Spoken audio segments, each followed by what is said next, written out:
President Donald Trump said Friday that he wouldn't rule out military action against Venezuela in response to the country's descent into political chaos following President Nicolas Maduro's power grab. Speaking to reporters at his Bedminster, New Jersey, golf club, Trump bemoaned the country's growing humanitarian crisis and declared that all options remain on the table, including a potential military intervention. "We have many options for Venezuela, and by the way, I'm not going to rule out a military option," Trump volunteered, adding, "A military operation and military option is certainly something that we could pursue." Trump's comment marked a serious escalation in rhetoric for the U.S., which has up until now stressed a regional approach that encourages Latin American allies to escalate pressure on the Maduro regime. Hours before Trump's comments, a senior administration official speaking on condition of anonymity stressed that approach while briefing reporters on Vice President Mike Pence's upcoming trip to the region later this week. Venezuela's defense minister called Trump's talk of a military intervention an act of craziness and supreme extremism. General Vladimir Padrino, a close ally of Maduro, said, "With this extremist elite that's in charge in the U.S., who knows what will happen to the world?" The White House later released a statement saying it had rejected a request from Maduro to speak by phone with Trump. The statement said, "Trump will gladly speak with the leader of Venezuela as soon as democracy is restored in that country." The Trump administration has slapped a series of sanctions against Maduro and more than 24 current and former Venezuelan officials in response to a crackdown on opposition leaders and the recent election of a constitutional assembly charged with rewriting the country's constitution. But even as the list of targeted individuals has grown longer, promised economic sanctions have yet to materialize amid an outcry by U.S. oil companies over the likelihood that a potential ban on petroleum imports from Venezuela, the third-largest supplier to the U.S., would hurt U.S. jobs and drive up gas costs. Trump's comments are sure to focus new attention on Pence's upcoming 6-day tour of the region, which will include stops in Cartagena, Colombia, Buenos Aires, Argentina, Santiago, Chile, and Panama City. Pence is set to arrive in Colombia on Sunday and is expected to meet with each of the country's leaders, deliver a major speech on U.S.-Latin American relations and tour the newly expanded Panama Canal.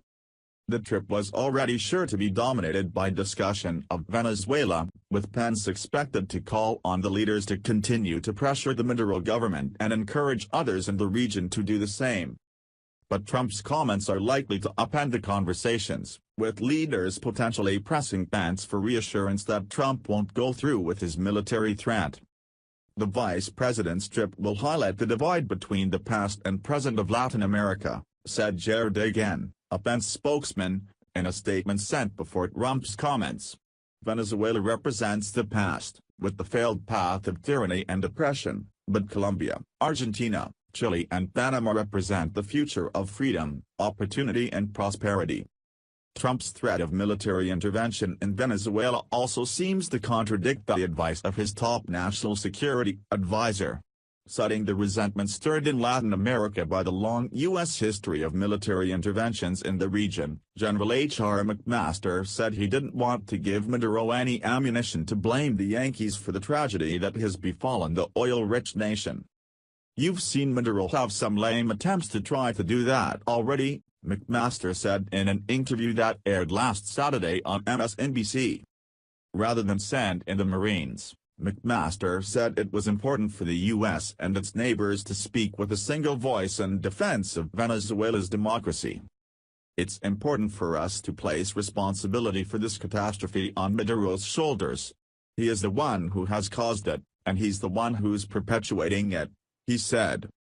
Almost since Maduro took office in 2013, he has been warning of U.S. military designs on Venezuela, home to the world's largest oil reserves. But most Venezuelans tended to shrug the accusations off as diversionary tactics of an unpopular leader.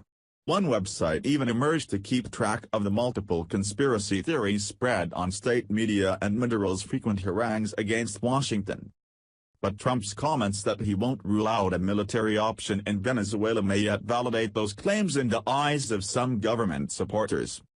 In eastern Caracas, the center of months of deadly anti-government protests, residents reacted with a mix of disbelief and frustration with Trump's remarks, which they fear will embolden the weakened Maduro and distract attention from his abuses. "Of course we don't support violence, but look at all the violence we're already suffering," said Irali Medina, an office administrator, pointing to the spot where a university student was killed recently by a tear gas canister fired by National Guardsmen controlling protesters. At the Pentagon, spokesman Mark Wright said the Defense Department continuously conducts contingency planning for possible military actions all around the world. "Our job is to be prepared and be able to offer those options to the president," he said.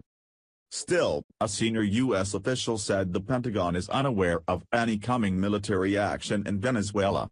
The official was not authorized to discuss the matter publicly, so spoke on condition of anonymity.